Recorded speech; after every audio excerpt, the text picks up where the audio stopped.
Alright, so we got another project on the table. We're gonna do a flight of stairs made entirely from scrap wood, about 90% pallet wood. We have a lot of wood left over from other projects and some that needs to be ripped down into strips, and we're gonna go through a lot of that. We're basically gonna go through all this. This is a bunch of basically just ripped rough pallet lumber.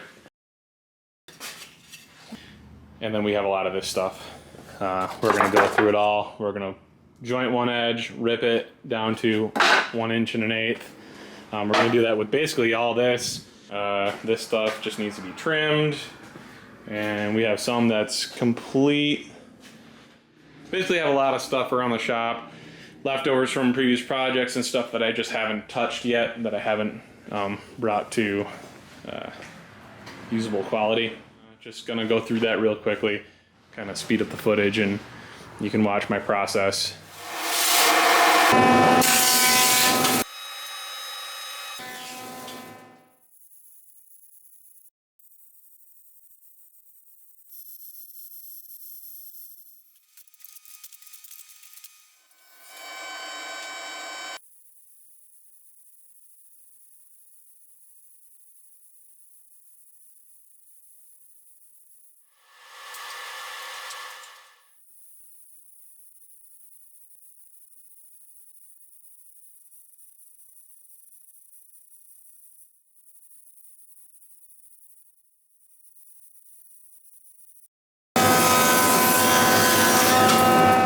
So we just finished up jointing all of this leftover pallet wood, a bit of some hardwood scraps.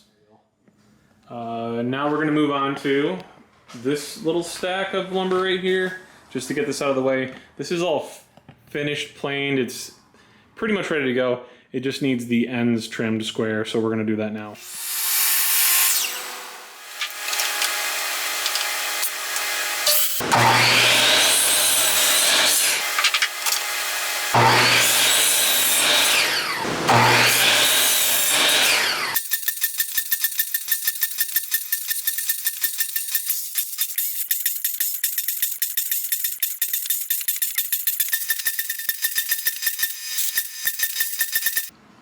So all this is good to go now. This is leftovers from other projects that just needed to be trimmed on the end.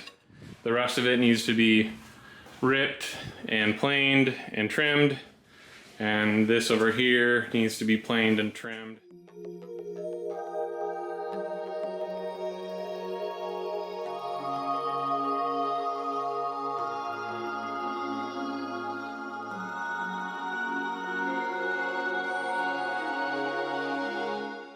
Huge storm raging outside.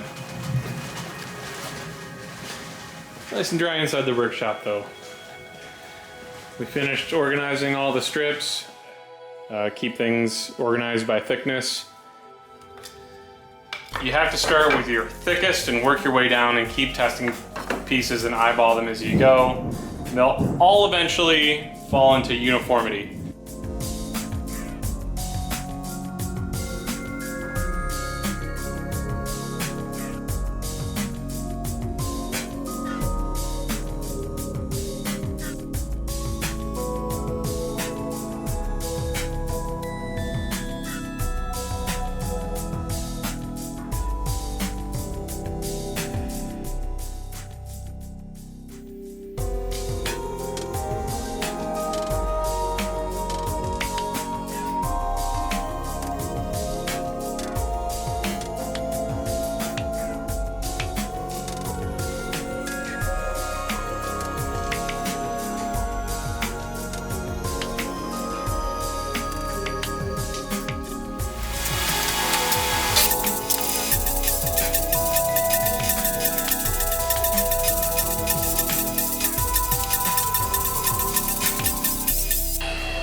One thing I noticed when I was planing down that last set, my blades got nicked a bit. So I think whenever I had cut these originally, I don't think I did the step where I drilled out the holes in these. So there's a lot of nail holes in pallet wood, whether it's from you pulling the piece off of the pallet itself, or if it's just an old hole that was there from when they rebuilt the pallet, because these pallets are typically, by the time I get a pallet, it's the boards have been taken off and put on, you know, dozens of times probably. I don't know how many times they're used them, but multiple times for sure.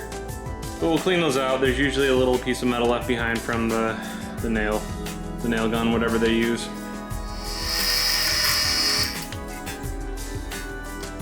Kind of hard to see. That's it. That's just a small piece of it.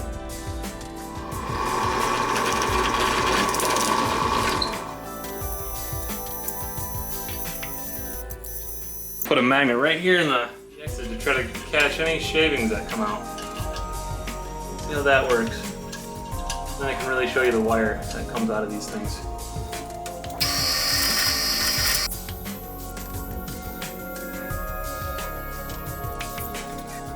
See the little piece of wire? That's what stays behind left in the nail hole. And as you plane, your blades will nick it, it'll get chipped, and then you'll have a line. You can cut the holes right off them if you want, but you lose a lot of length doing that way.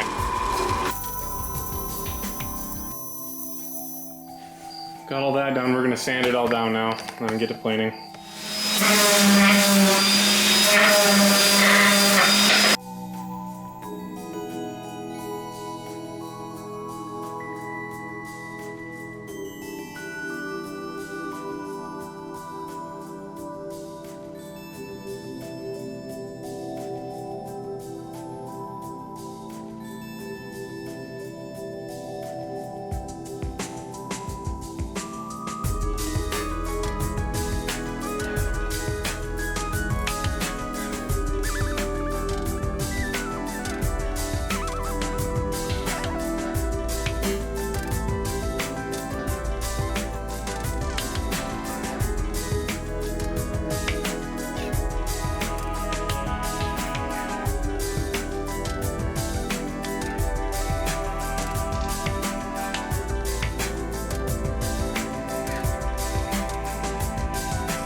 We got all this finished and ready to go. Alright, so we're gonna start working through this rack of dirty pallet wood. I think what we're gonna do is change up our pattern really quick and do sanding first and get that out of the way. And then I think we actually might plane it next.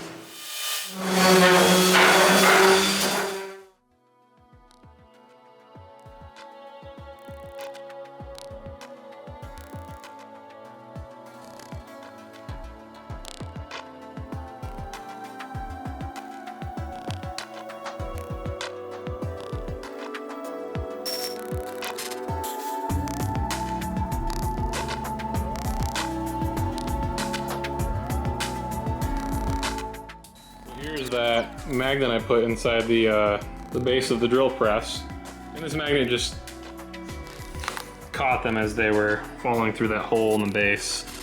So this little magnet's from a hard drive. I take them apart when they go bad and pull the magnets out because I think they're neodymium.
So now that we have everything trimmed, we can move on to the last step in this process, which is ripping it down to size on the table saw. So we're gonna rip everything to 1 1/8 inch because the stair treads are going to be 1 inch thick.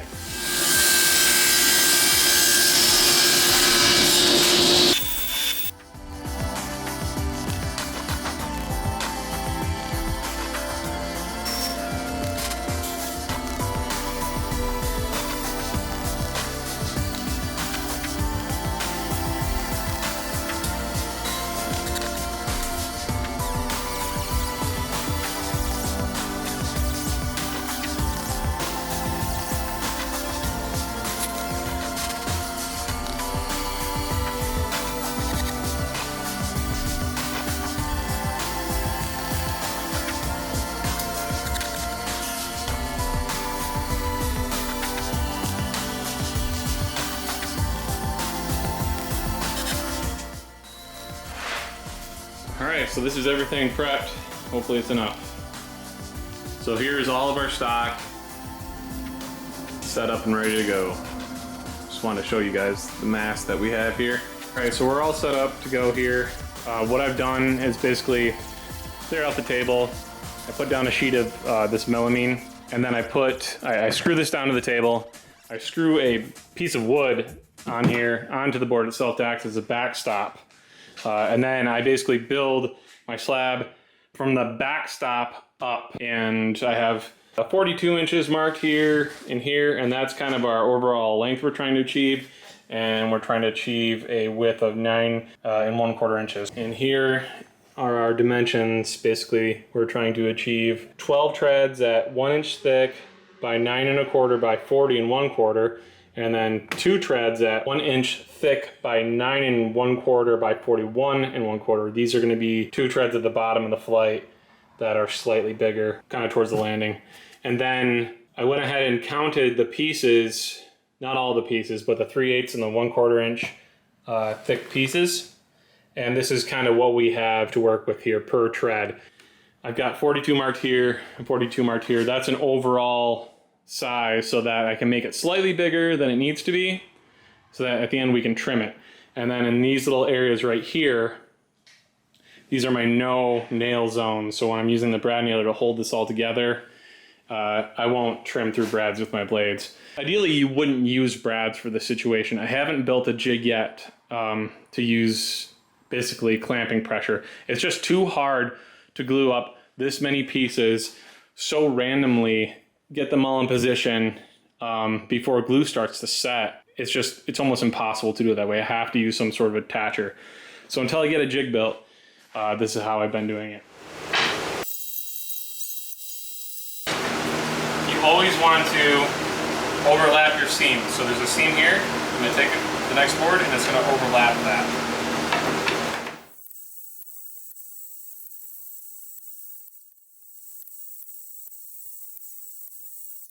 Alright, so that's everything laid out. We have a little bit left over, and these 1/4 and 3/8 will go into the next tread. So now what I do is I take them right to left, stack them on top of each other like that, and then as they are in my hand, I just put them in order. And then when I'm putting them back, I grab them and I put them back the same way. I'm going to use Type-On 3 and 5/8 brad nails.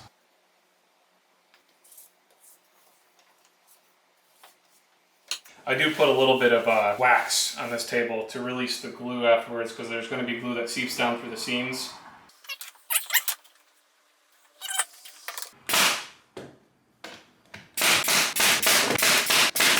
Now ideally you wouldn't be using brads, because when you shoot a brad in, it can turn upward, it can turn downward, it can go in any which direction. It finds grain and it just kind of bends and follows. So what will happen is sometimes as the brad goes in, it'll turn upward and you won't see it penetrate the surface, but it's right below the surface. So when you send it through the planer to get your final plane done, a nice even surface, it shows itself, and it might nick your blade. Then you have to go down and tap it in, fill it in with some putty, that kind of thing. So ideally you wouldn't be using brads. You want to get as low as you can and put it in center. Try not to deviate, don't turn it, so that you're reducing the risk of it coming to the surface and chipping your planer blades.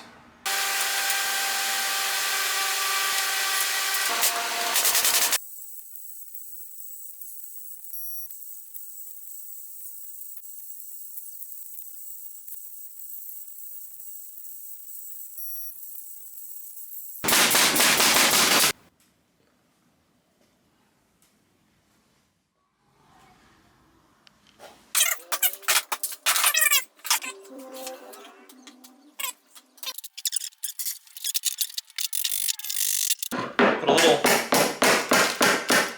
more wax on the next one. Wasn't enough. And there we go. There's a slab. That wood is sharp. So let's make 13 more.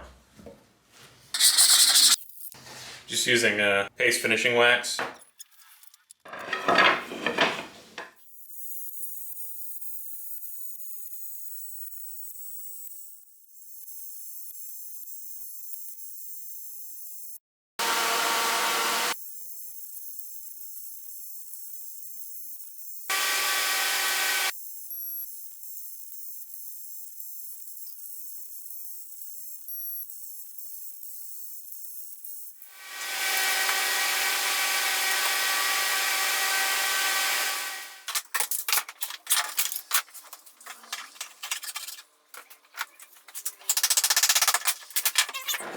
That one released a lot easier. Proper wax.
Alright, so now we're going to plane these down to just about an inch, maybe a 1/16 over an inch, so that we have a little room left to run through the drum sander. And we'll do the top first, and then we'll flip it, reference the bottom, and then we'll go from the bottom from that point on.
So I just installed a sacrificial blade that I use when I'm trimming the slabs to width, because I use brads and sometimes on the back there's a brad head sticking out. So we're gonna nick them and it's gonna be all right. So we have this blade that's already nicked steel before. So let's get all of those cut to the correct width or depth or whatever you want to call it. And then we'll move on to the finishing phase.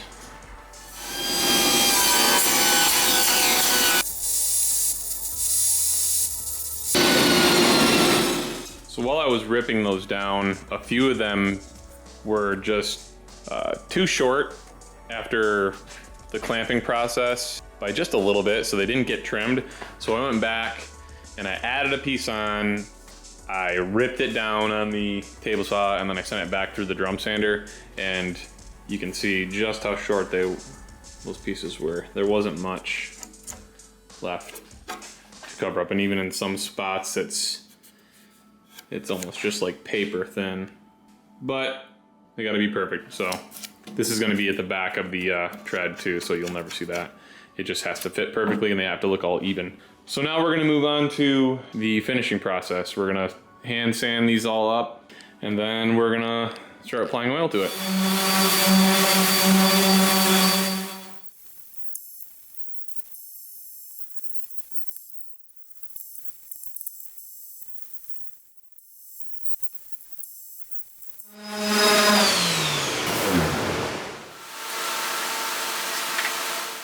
I've got them all flipped over, laying face down, or step top down, and all of the toe edges are pointing that direction. All the heels of the tread are back here. We're gonna stain these with tung oil now. And we're only going to stain this much of the tread because the rest of this is not gonna be seen.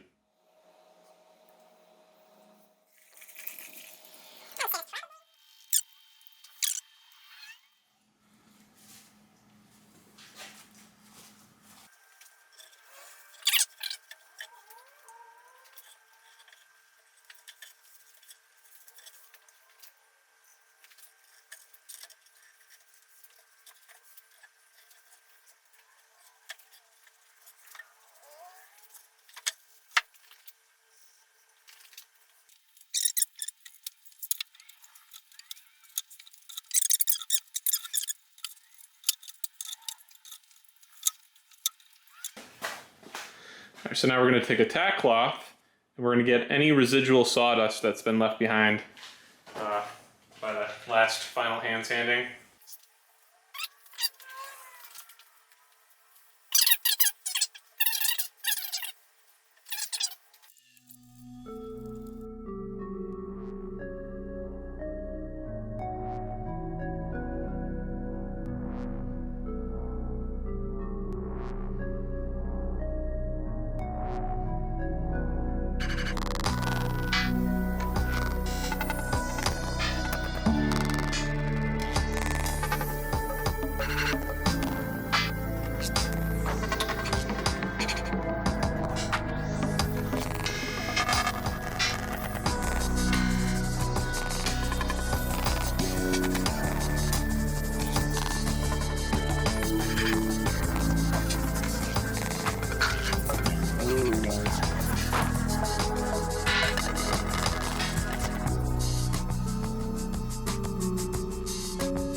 right, so they've been drying for about 2 days. I've got them all lined up. In the past, on most of my projects, I use a combination of tung oil and polyacrylic, but this time around we're going to use spar urethane clear gloss. It's going to dry a lot harder. It's going to dry a little bit slower, but since this is going to be a high traffic application, we want something that's going to dry a little harder. So we're going to do probably 3 coats of this. It takes, you got to wait about 3 to 4 hours between coats. So let's get to it.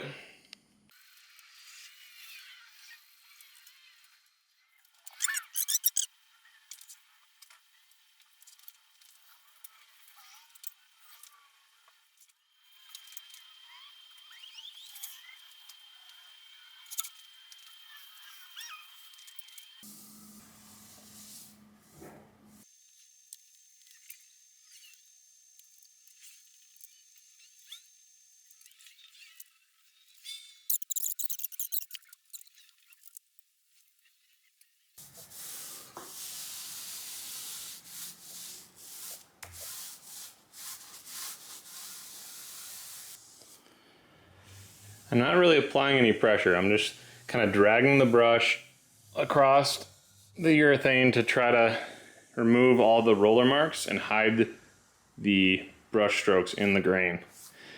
And kind of also make a very smooth, even finish across the entire piece.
All right, so they dried overnight again, and I don't think we're gonna put on another coat.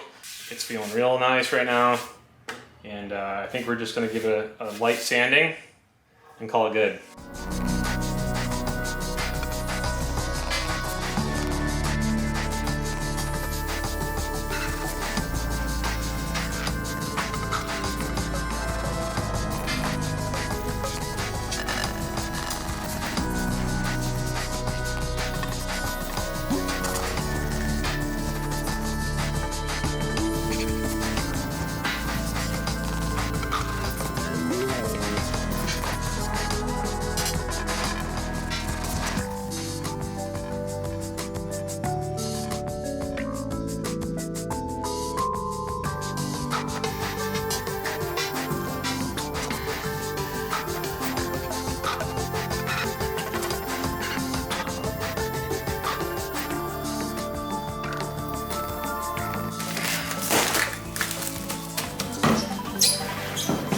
Alright, so let's get the other ones wrapped up and then we'll move on.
classic gray solid color stain.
So this is the steps we're going to be working on replacing.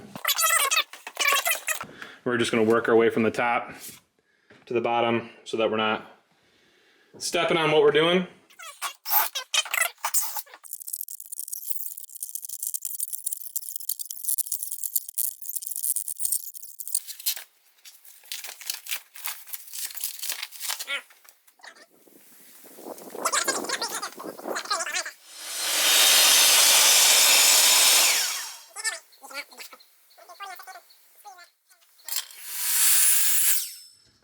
She's a bit full.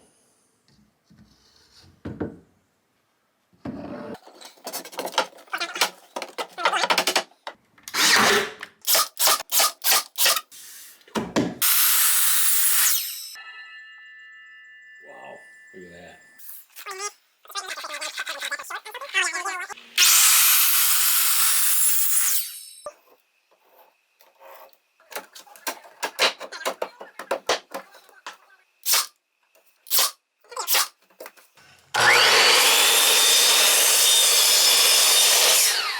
And then we'll level it to the top. Oh yeah, if you, I'm using this little